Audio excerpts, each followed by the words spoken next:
And as we have more guests joining, I think we can get started.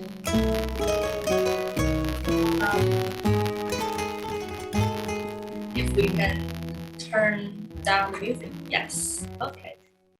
I have two more guests coming in. I'll admit them all. Welcome, everyone. Thank you for joining us. It's a great pleasure to see you all, and thank you for your participation. This webinar, Design Futures and Cultural Pluralism webinar, is a part of the Pratt Earth Action Week. And today we have our distinguished guests and colleagues that from the Pratt Sustainability Initiative coming join us. Our chairperson, Dr. Mary Bride, is here to support us. Mary has another presentation in a few minutes, but it's great to have her with us here. This webinar is an outcome from our courses, Design Futures from the Design Management Program and Designing Cultural Pluralism from Arts and Cultural Management Program. And we also have our faculty, Professor Yutaka here, who's leading the coursework, and we'll pass our floor to Professor Yutaka to share a bit more later on to introduce our projects. Today we have about 3 presentations. They're all selected from our coursework, one from Design Management Program and one from Arts and Cultural Management Program. And last but not least is actually a project from our alumni network, a team that graduated a few years ago, take their project to their next level and start their own approach and start a company and business. So it's very, very excited to have everyone gathered here. Welcome, everyone. And also see our assistant dean come and join us to support us. Welcome, Marcus. Yes. Mary, would you like to also share a few words about the program? And I know for our approach, it has always been our core mission to design our projects with our creative enterprise leadership and to connect our projects with climate actions and equity actions. If you can start sharing a few, and then we'll pass it to Yutaka to tell us a bit more about what is the process behind the scene and how the course is designed to select our projects today. Mary? Thank you, Snow. I think you said most of it, and I want to hand the credit to where credit is due, to Yutaka and to our teams. Thank you all so much for doing such wonderful work. It's so appreciated. And as Snow said, we have been on climate and equity for a long time in the global goals. If you're interested in learning more, please take a look at the Design Management and Arts and Cultural Management Program. And I see a few people who have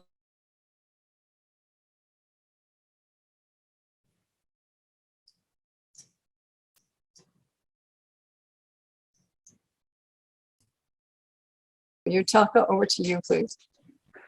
Again, my apologies that I have to leave. I have another presentation, but I'm here. Right. So is that me or is Mary? I think you're frozen for a moment. So it's over to you. Okay. All right. Okay. Thank you. Thank you, Mary. And my name is Yutaka Takiura, as you can see here. And I'm an instructor of the program, and New York-based architect. And today's presentation, as Snow said, based on our classes from mostly from past January and February, so like 2 months ago. And thank you all for students. I mean, you can see here amazing students and who work so hard and make amazing proposals. And also co-teachers, co-instructors, 3 of the professors, Rachel Stravinsky and Chris Schramm and Denis Tahara. Those amazing professors helped us moving forward all the way. And we have many stimulating proposals from classes. And I wish we could show everybody all the proposals, but we have limited time. So we selected only one from each program, and also one from a postgraduate team. And you can visit a Pratt campus if you're in the city or around 7th Avenue, 14th Street. You can stop by, and as Snow said, you can see other proposals as well and displayed on screen digitally. And you can reach out to us, and we can talk more if you want to know more about program or contents of the proposals. And tonight we will see 3 presentations. And the first one is from Cultural Pluralism class. It's in Arts and Cultural Management program. And then second one is from the Design Futures class, which is in Design Management program. So we will see 2 from current students, you will see right here. And last but not least, it's from a professional team and started a business based on loosely from the content of the class as well as their capstone project and so on. So it's all of them, 3 projects are very related to a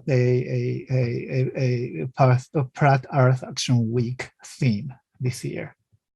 And those 2 classes are studio classes, basically, and in their final semester of 2-year program. And so they are getting almost there, graduating this May. And the student team made proposals in various directions and strategies, and responding to a issue, especially climate issue, they decide to tackle on. So we didn't give any specific issue to find, but they found it. So it's their responsibility, not our responsibility. And at the end, please enjoy their amazing, fantastic presentations. And let's have a discussions later. And it's going to be a free discussion a little bit. And finally, please celebrate their accomplishments and students, amazing accomplishments, as well as their bright future. It's right there. And so congratulations. And thank you very much, everybody. Thank you, Taka. So we will play the recorded video session first from each team, and we'll open up the floor. During the presentation, feel free to type your questions and feedbacks and the thing that you want to start with further interaction with the team in the chat, and we will facilitate a very brief Q&A after each presentation. And after all 3 presentations and Q&As, in the end, we'll open up the floor to provide everyone a chance to have an open communication and discussion. And our presenters are happy to stay a little bit longer. Feel free to type your questions during the presentation. And for the program, we're still open to application. So if you're interested in learning more about the program, feel free to reach out, and we'll put in a few links about our programs and application links. And also in a few days, this Saturday, New York time, 5 to 8 p.m., the same graduating class is going to do their final integrated capstone presentations. So it is a way for all teams to integrate all their 2 years of learning journey. And yes, so Innocent has now put this poster here. We'll send you invitations, so welcome you all to join on our Saturday event as well. And please keep in touch, and let's all work together to put our act and minds and heart together on this shared mission. So Pratt Earth Action Week is not just 1 week project. It's every day, and it's every Monday morning, every minute when we are making the connections. And without further ado, we're happy to start with our first team. and we will play their recorded presentation first. The first team is Peace. Hello, everyone. Today we are here to propose PEACE, as also named Project Environmental Action Through Climate Education. We are Margaret, Xin, Lorena, and Jingxin. Starting our presentation by the problem we discovered and defined, which is climate change are global in scope and unprecedentedly in scale. Future generations will eventually bear a significant environmental burden, and there's the lack of climate change education, resulting in inability of teachers and educators to inform students about climate change properly. So our team began to think of ways in which we could combat climate change on a community level that had implications for scalability and potential to create real impact for future climate solutions. The result of which is PEACE, which stands for Project Environmental Action Through Climate Education. It is an interdisciplinary education program focused on introducing climate change concepts to young students through media designed by experts across fields. By providing the resources, we believe we will help accelerate the integration of climate change education into schools, which we consider to be both timely and critical.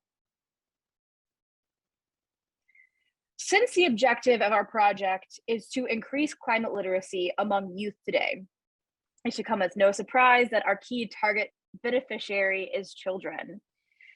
This is because the children today are the future, and the lessons they learn when they are young will impact their decisions and behaviors as they grow older.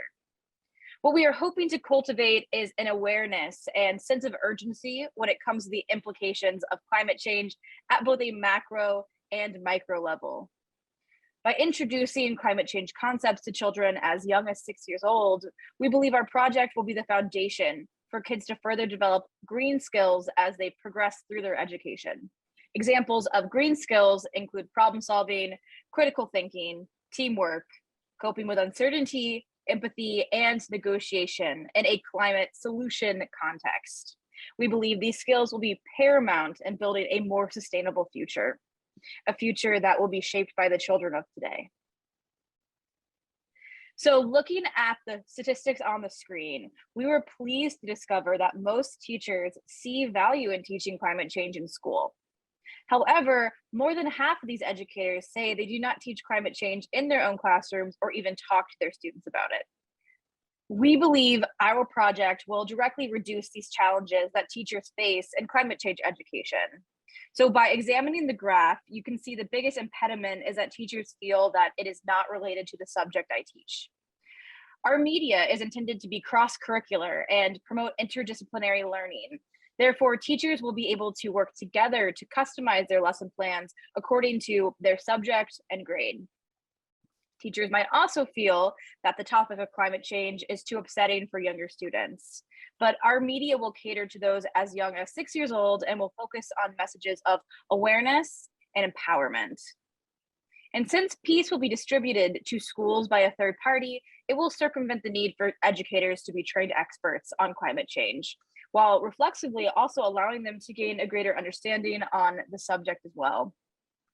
And lastly, the digital nature of the program will allow teachers to just simply press play on a device, which reduces the need to purchase additional materials for instruction. Like Maggie mentioned, the goal of PEACE is to develop the tool and it provides opportunities for younger generations to learn through an engaging and a captivating format, while providing educators access to informed, easy-to-use, interdisciplinary instructional material about climate change. Thinking about how to design our project and make us different from others, our team focused down to 4 foundational components, which are empowerment, local relevance, interdisciplinary, and multimedia. Speaking for empowerment, it is crucial for us to empower language utilized in the programming and recommendations for action to take post-program. We inspired by several successful cases across the globe and realized that by introducing climate change in a manner which the students can understand and relate to, for instance, a local resource challenge allows the children to evaluate the challenge and find possible solutions by themselves. Our second component is local relevance, which is also a central component of UNESCO's Education for Sustainable Development Program. It states the need for climate change education to be oriented in the local context by ensuring that students are more encouraged to take action and ownership at a community level, rather than viewing climate change this issue as a distant, global, and a nebulous threat. Our third component is the urge to the problem to be interdisciplinary. Climate change is unquestionably interdisciplinary, and by integrating topics not only of the science, geography, but also of history, literature, art, and culture, all which have grown to inform the climate crisis, the experience of the learner will definitely be strengthened. And our last component we propose for the piece design is the multimedia element. We inspired by Rebel Earth films that used films and animations to show children how their actions can have a positive and a cumulative impact on the environment. And the schoolhouse work is another inspiration for us. It used catchy tones to make educational topics far more captivating to hear and remember. So we believe it is beneficial for us to design and utilize the visual media, illustration, animation, and music to entertain, educate, and empower at the same time. Now that you have an idea of what the program entails and who it is for, let's narrow in even more. We propose to work with the 26 elementary schools and 12 middle schools in Berkeley County School District as our pilot location for various reasons. First, Berkeley County is located in Southeast South Carolina and is concerned for the increasing climate change effects witnessed in their community, like large floods that are leading to water pollution. Additionally, the school district's vision statement is to create a future we dare to imagine and make a positive difference, and encourages values of adaptability, advocacy, and resilience. And finally, there are existing climate change initiatives happening in the surrounding areas, like the Charleston Climate Action Plan and the Green Ribbon School in a neighboring town. These could support our implementation. Now, if you could imagine our team as the facilitators through the 4D process of the pilot testing, let me focus in on the discover and deliver phases. For our discovery phase, our focus is on community engagement. Through the use of town hall meetings and school assemblies, we hope to hear areas of concern and interest from parents, students, local activists to business owners. And through the process of focus groups, we hope to carry out testing of existing educational media and children's attention span. Fast forwarding to the delivery phase, where we will present the pilot material on a website for teachers to use at their own will, we will have to ask ourselves questions like, do we have enough support and influence that teachers are actually using this? And is the website the best platform for this to live on? Or is YouTube, cable television, or streaming service a better option?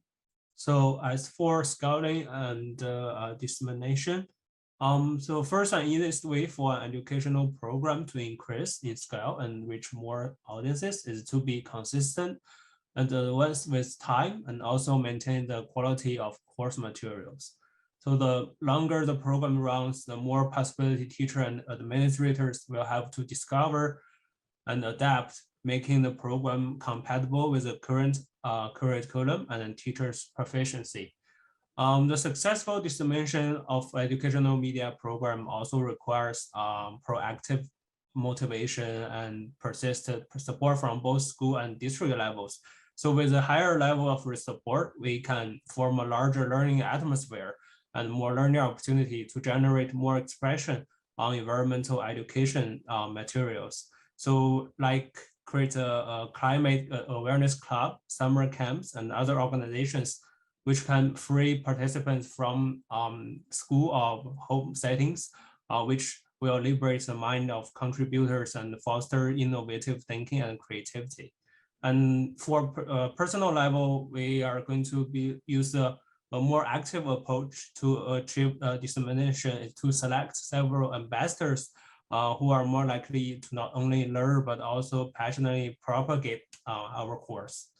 So for measure of success, we're gonna use particular performance indicators and audience-facing surveys as a major measurement of the objectives and outputs of our course.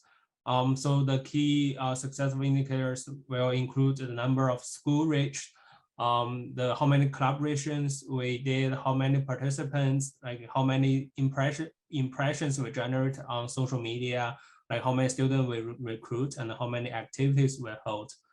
And for the survey material for the students and teachers will be used to determine the overall effectiveness and impact of peace. And student and teacher will be asked questions based on their understanding of climate change, environmental related behaviors, and their family engagements. So multiple survey will be used periodically to benchmark their learning experience and help improve the overall course content. And so here's some questions, examples we ask for students, their families, and also teachers. And now we leave you with this quote by First Lady Tammy Murphy of New Jersey, the first state in the United States to implement climate change education cross-curriculum, and emphasizing the importance of climate change education and action for our future leaders. Thank you. Thank you, team. In the chat, we have 2 questions, and I noticed the team has already put a response there, but would you like to extend on the answers? We have a question about is the curriculum in line with next generation science standards, and also if the pilot programs are targeting private schools. Yeah, so I think starting off with the initial design and planning of this program, we would obviously hope to align the program, the media with the next generation science standards, and then propose it to them for them to ideally take them over in a way and then propose them to the schools, because I know NGSS is run through the state level, and they can then implement those into schools, I believe. But we ideally would align our educational media with the NGSS. And I guess the audience are in general very interested in the interdisciplinary piece. We know that climate change, of course, has a big component with science, and especially teaching with kids, maybe using the arts and cultural and multimedia and the storytelling. So integrating with arts and science, and how do you plan to connect the new learning with their existing curriculum in the program without adding extra burden? so I think the interdisciplinary component of this really came from our recognition that, you know, an environmental science class in school just isn't really doing it. There's so much more drive now, and specifically, one of the questions is asking kind of in regarding the green ribbon schools. The district that we selected, that we propose, already has, like we said, this like surrounding support. There is already existing programs going on, but not specifically in Berkeley County. So we hope that by incorporating the support that's already going on and just really focusing on not just the science, but the cultural component, they're living the impacts of climate change in these places, but also the social component of it, like the youth climate crisis. Artists all around the world are now incorporating climate change into their art. How can we incorporate all of this and really make it cross-curricular? That's our plan for now. Thank you. And I think that's a question that worth discussion at all levels of education. We're all having a lifelong learning experience and breaking the boundaries of each disciplinaries and to tackle this global challenge. For the time purpose, we will go on to our next presentation, and in the end, we will have... Yeah, we would be happy to answer any other questions that are outstanding. Yes. So we have discussed some arts education around climate change. And now let's look into our second presentation from a design management class on Green Path. Here we go. Hi everyone, we are Green Path. We are really excited today to be presenting our new concept to you. I am Jess, here with my colleagues Brad, Jade, and also Owen. So a bit about our presentation today. We're going to go through the background of our concept, then the goals and intended outcome, methodology and procedures, and finally the budget. So the Green Path mission is to create a positive, safe experience that utilizes the outdoors, green spaces in New York City and surrounding areas. This will help combat mental illness and depression. So as a group, when we were researching some of the impacts that COVID-19 has had on not just New York, but also America and the world in terms of mental health, we were really shocked to discover just how much of an impact it has really had on people's health. In fact, major depressive disorder is actually the single greatest source of disability in New York City. So the problem we're faced with is actually 39% of New Yorkers have been struggling with depression or depression-like symptoms, such as irritability, anxiety, and stress during the pandemic. This is absolutely huge. And when you actually realize how big a number that is, it's actually 2 million people in New York are really struggling right now with anxiety and depression during COVID. So we're basically aiming to, build this app and platform that will offer support to those experiencing some of these, symptoms and depressive disorders. And we saw an opportunity due to the increased percentage of, the population here in New York City that, COVID had this effect on. And, we hope to, promote good health, both physically and mentally, by encouraging, these participants and, moving forward, have these guided experiences through nature and help educate those people as well. Looking at our research, the benefits of being outdoors, I know I can feel it when I step outside and just immediately feel better after a long day or a stressful day at work or whatever you might be dealing with on that given day. And there's been, loads of research, whether it's you're lowering your blood pressure, reducing anxiety, your cortisol levels, all these different things have been, researched, and that's what helped, motivate us. And of course, living in urban areas, NASA actually found that those dwelling in cities have a higher neural activity, which we can relate to as well.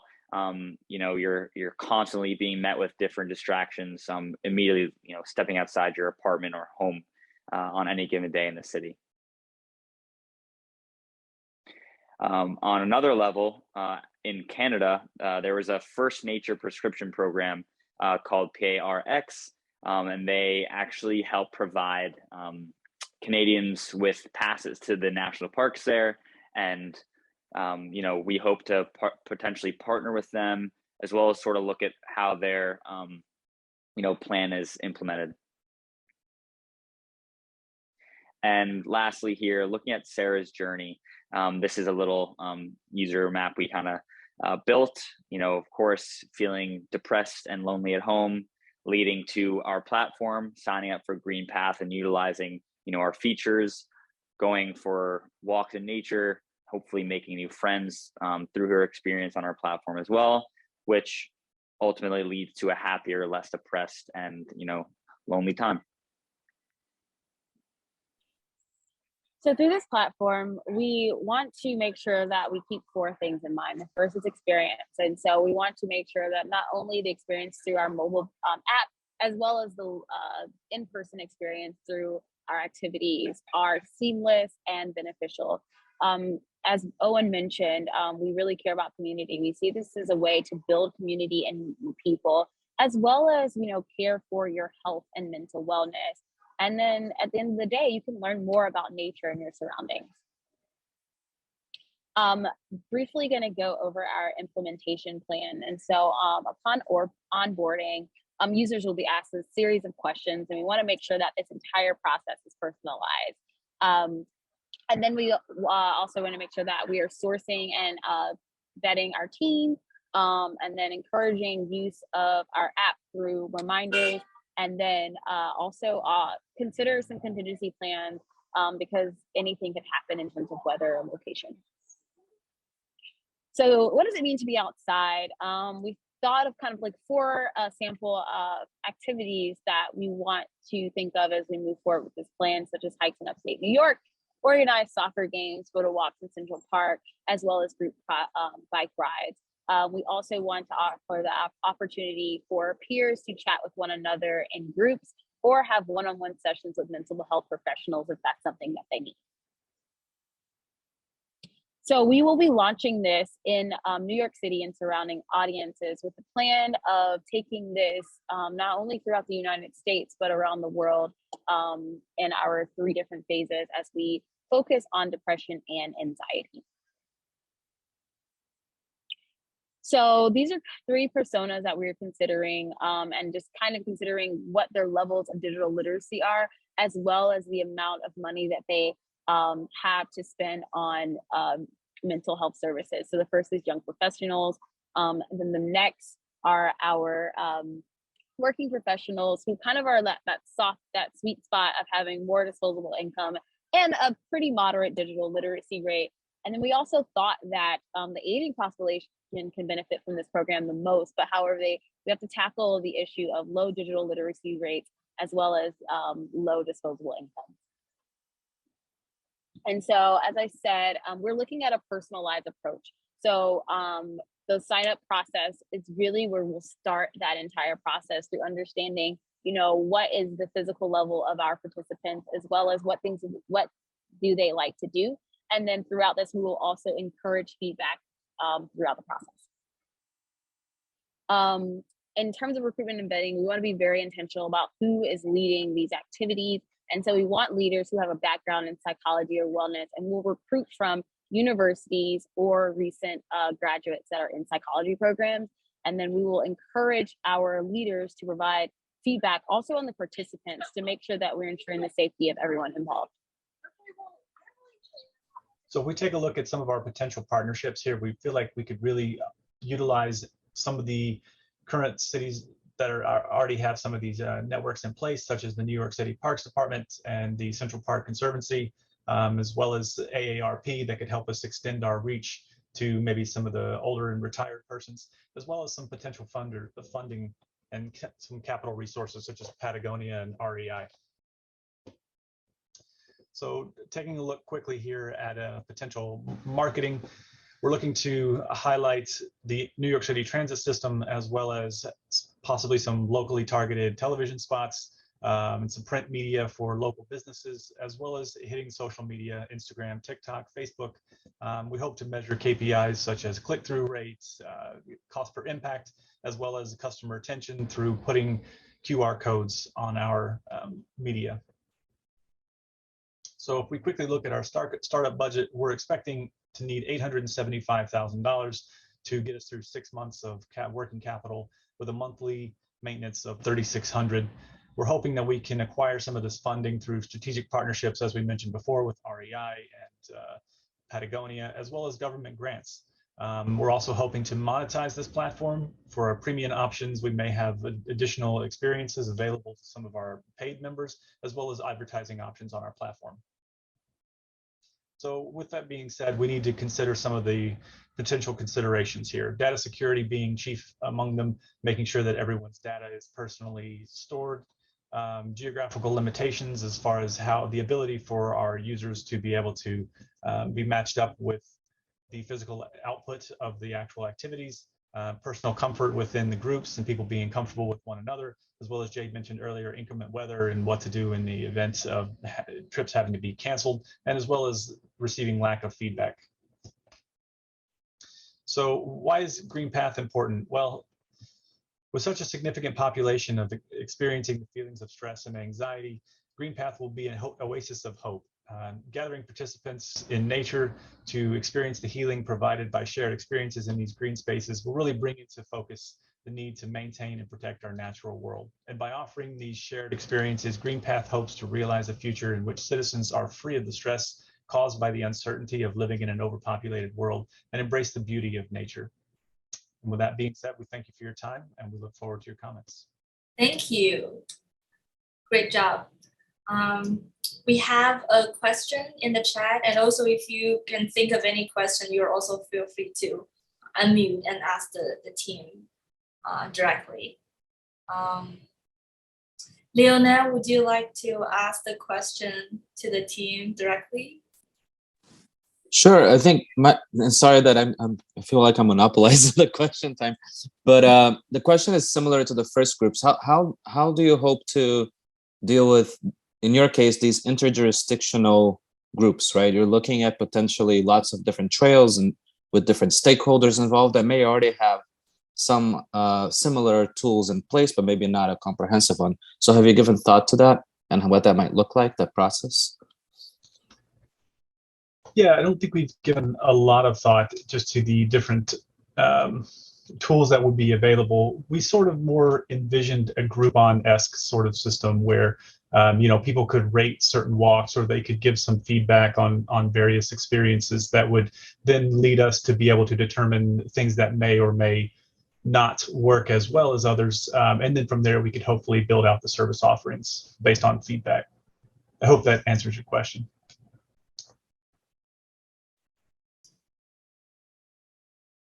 Thank you. And also, we have another question about what do you consider to be the most challenging and daunting component, phase, or task in executing this project, and how do you intend to overcome it? One thing that we did have, I think, which was a bit of a concern for us, was within marketing, was because we are really trying to help people to overcome depression and anxiety with our app of Green Path. We don't want to advertise it as for people who just have depression or anything like that. So we did want to make it kind of to help people whilst not being specifically marketed that way. And I think that was a problem we did come across that, thinking, what is the best way to kind of market this to help people, but also not seem to only focus for those who have mental health problems. Yeah, thank you. That's a really valid point. This reminds me of an app that I used to use. If you can all download it, it's called Ellen Reid Soundwall. You can download the app and then just wandering inside of the Central Park. And depending on where you are, the GIS will play different classical music. And with that experience, is people in the space that we had with individual experience of certain cultural activities, but also a shared experience. I like your approach that connecting the environmental impact and the social impact together. And also that is what we stress a lot in our 3C or triple bottom line by design plus culture, the great way of connecting cultural commerce and community together with your design solution. Thank you, team. And we are now moving forward to our third presentation. It's from Water Boys, and different from the first two. From our third presentation, you'll be able to get through a journey about what happened even after they graduate from the program and how they keep. Yeah.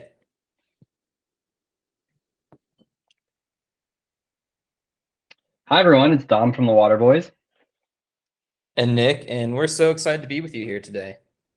Yes, incredibly excited. And we're going to present to you today an overview of our studio. It's the Water Boys. All of the work that we've done in our journey coming from Pratt Institute and out of that into our studio.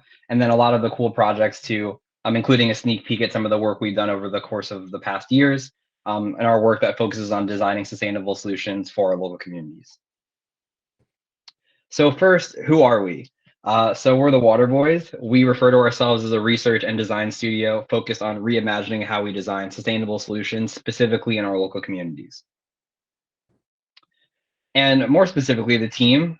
So you just recently met Nick and I. So in terms of our backgrounds, so I currently work as a product manager and a scientist at L'Oreal, working on sustainability-based projects. And I have a background in both chemistry and product design. And for Water Boys, I support our design research. Yeah, and again, my name is Nick Barnett. I have a background in industrial design and product design.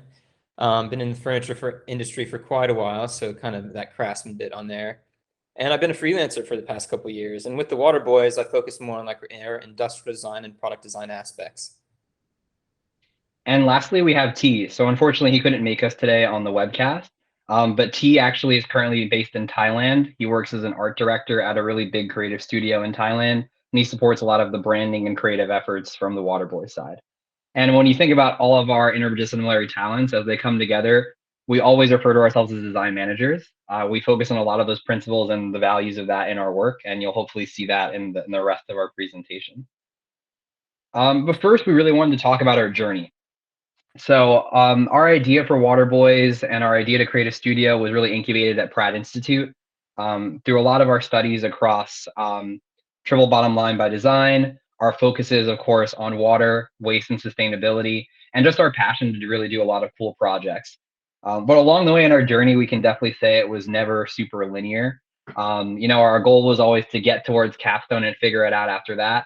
But as you can see, it was always without its ups and downs, riding those ups, but then learning a lot from those downs as well. And, you think that, it would tend to change a little bit post capstone and into the rest of our lives, but it's actually stayed a lot of the same. I think we're still on this continuing learning journey. And it's been super interesting to see how we've evolved from where we were at Pratt and now and where we're at as a studio, doing some pretty interesting work that we have a lot of passion for.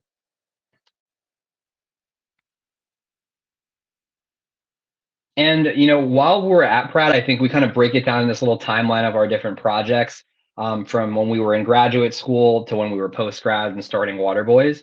We went through a series of different ideas and different ventures that we were pursuing just based off of the different ideas that we had and that we were incubating. Through a lot of our different coursework, whether it was the focus on new ventures, design futures, product design, and then even our capstone, we had a lot of different focuses that really brought in this big theme of water, waste, and then overall sustainability. But I think one of the most interesting things that Nick, T, and I had really figured out or discovered through the process was how much things changed and how dynamic we had to be. The biggest thing was definitely our context. We went from, currently in Pratt at the time, working in a lot of team projects, being on one time zone, having this continuous learning journey, and then taking our ideas a lot from just ideas to presentations. But then once we kind of stepped into this whole zone of our Water Boy studio, we moved from, of course, one team, multi-time zone, and then also, less from just ideas to presentations, but more from ideas to execution. Our process and the way we work, we really focus and ground ourselves in a lot of the design management principles and frameworks, and we follow very closely a mirror of the triple bottom line by design principles, in addition to the 4D model. But overall, the way we best describe it is we try to create value out of our ideas and our imaginations in any project that we do. And again, we really try to ground ourselves in a lot of these principles of design management, focusing, of course, on people, planet, and profit. But I think throughout a lot of our projects, we really understood that culture is really at the heart of it. And I think you'll kind of see this come out as we go through some of our projects and our work too. Culture being one of the grounding and foundational pieces of a lot of the work that we do. And along the way, I think this was great because it really helped us to understand our white space. So we always frame it as an opportunity for us to do better work and to really serve the passions and the principles that we focus on. And so for us, our white space is really how we provide design services and create sustainable solutions for small businesses that represent our local communities. So really taking our design research and our application focus on those topics of wastewater and sustainability. And I think the biggest point here is, along the way, we've learned so much and we're continuing to learn. And this has really helped us to form a lot of perspectives that we tend to inject into a lot of our work that you'll see here. And these themes, some of them, the first we'll go through is that sustainability is often inconvenient. This is definitely one of the grounding perspectives we have in a lot of our projects. And we look to sort of change that framework and really bring in that topic that tends to sit at the back of sustainability a lot, being more convenient.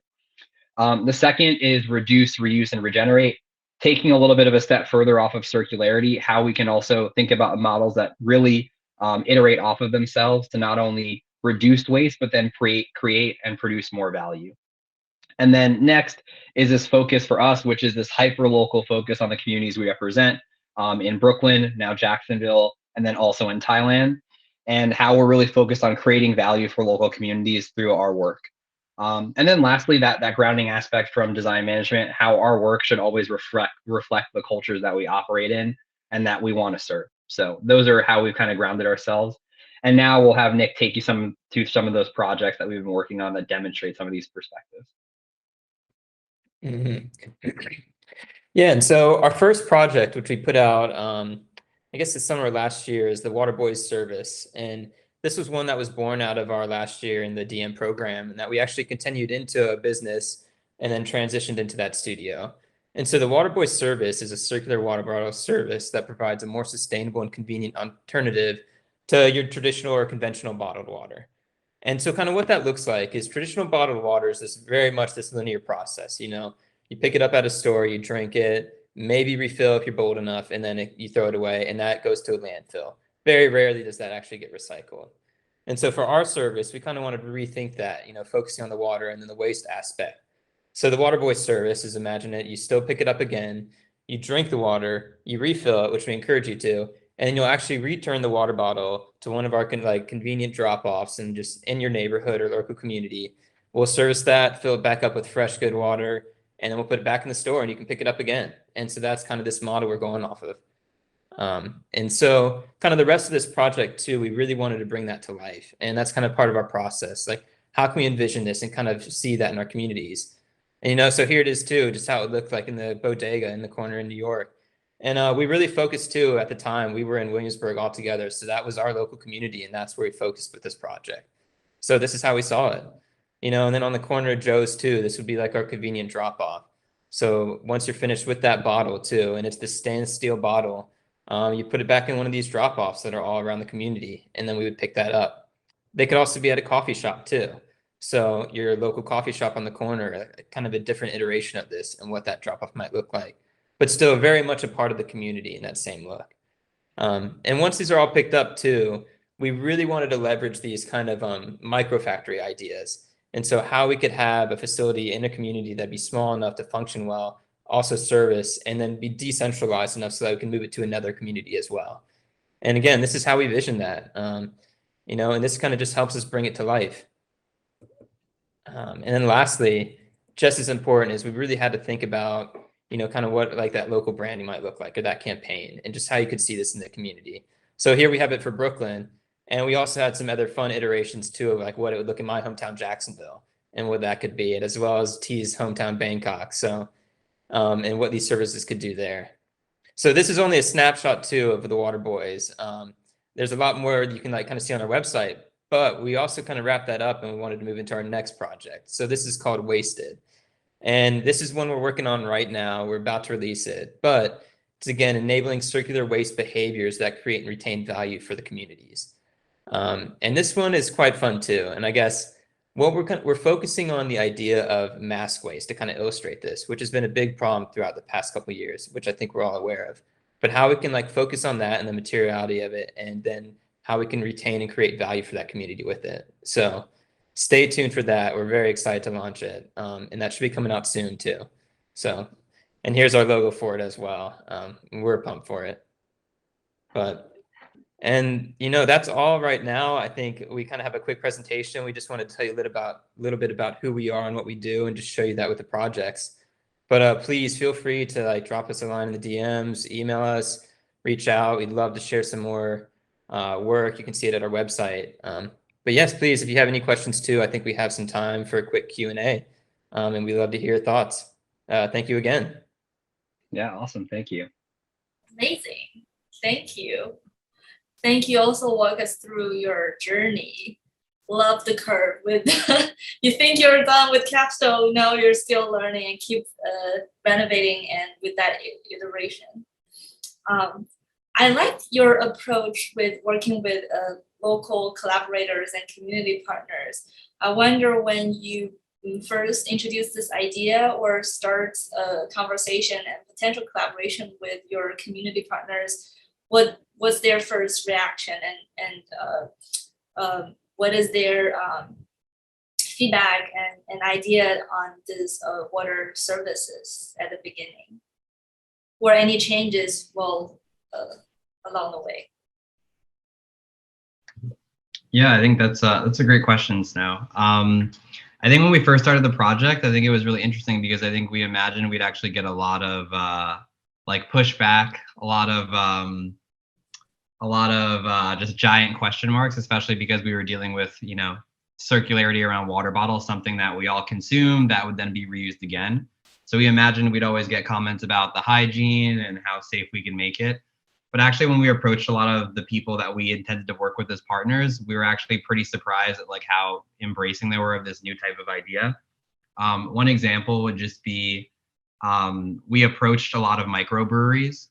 And I think because they were pretty much the largest piece of our value chain in this type of project, being able to supply clean water and where we get it from, companies that already work to supply clean water. So for them, I think it was an interesting idea that they thought could actually like almost augment their current business, bring value to them, but then also kind of boost their own sustainability facing like goals and initiatives that they might not have even had before. So I think that actually created a nice light bulb moment for a lot of people who maybe could use their resources differently as well. Thank you. And also in the chat, we have our audience put in other water-related projects. And I think as a studio and research studio, you're not only pushing out your own services, but become a hub to engage with organizational partners to put our act together and see what your clients can do individually and collectively. And really like the thread of water theme in your presentation. And I know part of the idea is also coming from our design futures and cultural tourism class while you're in the program. So maybe for the other two projects, if we can keep the conversation going, we're very looking forward to see what's your next step and how you can take your projects further. I think now we are gone through all our three presentations. Our presenters are happy to stay a little bit longer. I think it's a great opportunity for us to chat and make the connections. Thank you again for your participation and contribution. Thank you for our colleagues and also colleagues at different departments at Pratt to participate in today's event. Thank you, Yutaka, for coordinating and introduced Pratt Earth Action Week to us and also coaching for our teams and put this together. I think even though that we're facing a lot of challenges and every day when we're looking at the IPCC report, we'll see we have a heavy mission, heavy lift here. Thank you, Marcus, again. Thank you, Snow, for amazing organizing skills and your MC work. You're so good. I think we would like to stay in touch and become a hub. If you want to reach out to certain groups, please don't hesitate to reach out. And also, we're still open for application. We'll share our invitation for our capstone events. And in the future, we're launching our Creative Action Network from our alumni. Some of them graduated last century, decades of years ago, but they're still coming back and still coming around. They want to be with us and share what they're doing. As the graduating class, we'll definitely keep you in the loop about the Creative Action Network, and we'll be excited to invite you back. I think for the official program, we still have a few minutes. If you need to jump off, please feel free to. But we will keep this Zoom open for a little bit longer. And please, you're welcome to stay longer and then just talk to our alumni and current program participants. Snow, we have some questions which we didn't pick. So maybe yes. some of them, they can speak up probably and just show your face and ask question directly. Yes, we still have a few questions for the last presentation. How do you intend to urge people to take the extra step and actually drop off the bottles? Yeah, we'll start with this one and then I'll see if we have other questions. Yes. Yeah, I guess I can take that one real quick, Dom. I think one thing we didn't get to in that presentation is there's a bit of a digital component to it. So like finding and checking out the bottles kind of done through that process. And we also want to like talk about the bottles and like the term, or like the form of more of a rental. So there's almost a deposit put on it. And so that kind of leaves or like incentivizes people to return it and to kind of still contribute and also still keep a good relationship with us as the company. So that's what we've been working with currently. Yeah, and I'd also add one other piece, the culture component that we kind of stressed in our presentation. That was something that Nick T and I learned a lot about. The biggest things that can actually urge people from us in a lot of our research came from the convenience factor. So really meeting people and where they're actually at, whether it was the local bodega, private apartment buildings, gyms, etc. And then also through brand. We were looking at Williamsburg as actually our primary focus for this like case study project. And we realized that a lot of people are actually motivated by their choices through brand. So it was actually a really interesting way that we would be able to urge people to use the service and actually drop off.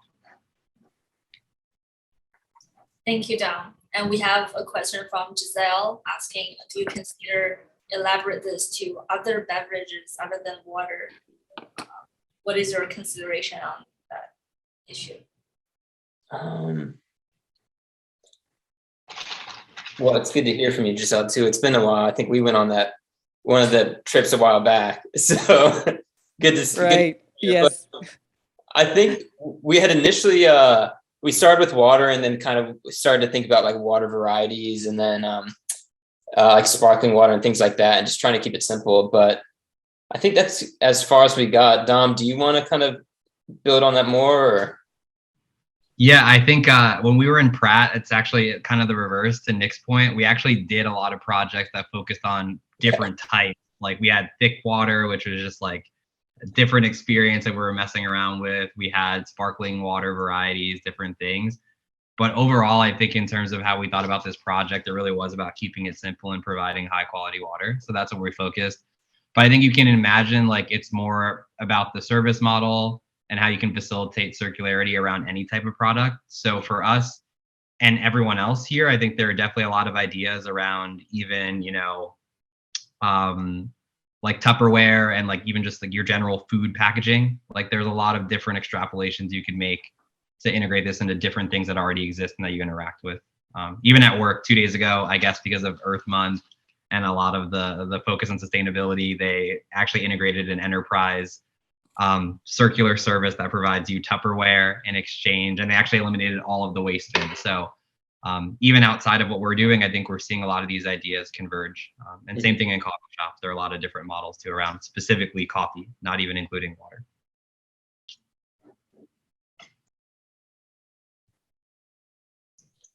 Thank you. I guess now we can all start a conversation and jump on and ask questions and have a discussion. We have a question about whether we're going to show the recording. Yes, we have a YouTube channel under Creative Enterprise Leadership, and we plan to post this video along with those presentation videos on our channel. So please stay tuned and follow us on YouTube. We can put the way to follow us in the chat as well.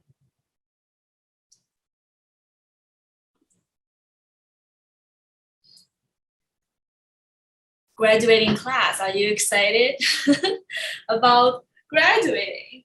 Absolutely. Can't wait.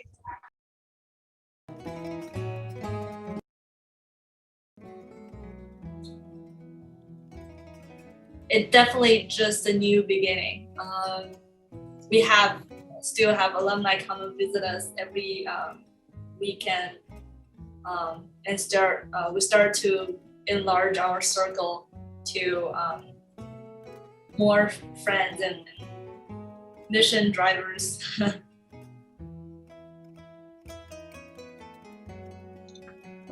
Yeah, I think that's important. One part of the class that I actually really liked was the some of the alums that came back to speak during our courses. I really enjoyed that part of it. Thank you. The water boys came. We have one alumni graduated in 2015 from design management class, Emin. She co-founded an initiative. So in June, we're about to share their new shows. So they put together an art and technology exhibition tackling climate change with a few artworks that are currently in display. We are happy to share the words and also thinking to invite her to come back to our innovation and change class for arts and cultural management. And also for the final week of class in April 30th, we're curating a talk and guest speaking session with on cryptocurrency theme. So we have a foundation that they donate cryptocurrency to refugee camps, and another a founder in a technology company working on cryptocurrency. So we will curate that different perspective on integrating technology on future-facing project, but also with consideration of social innovation and arts and cultural management. For that one, we are planning to bring in all 4 classes. So you'll hear from us soon about the arrangement. And you'll be doing all great for capstone. After capstone, we'll keep learning and keep innovating. Thank you all for your participation. I know you're all busy preparing for the graduation, and maybe we can plan some in-person event to celebrate. Woohoo! Graduating! All right. Well, thank you very much for everything. This was great. Thank you, Snow.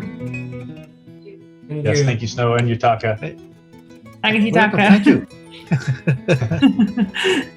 All right. Bye. Bye.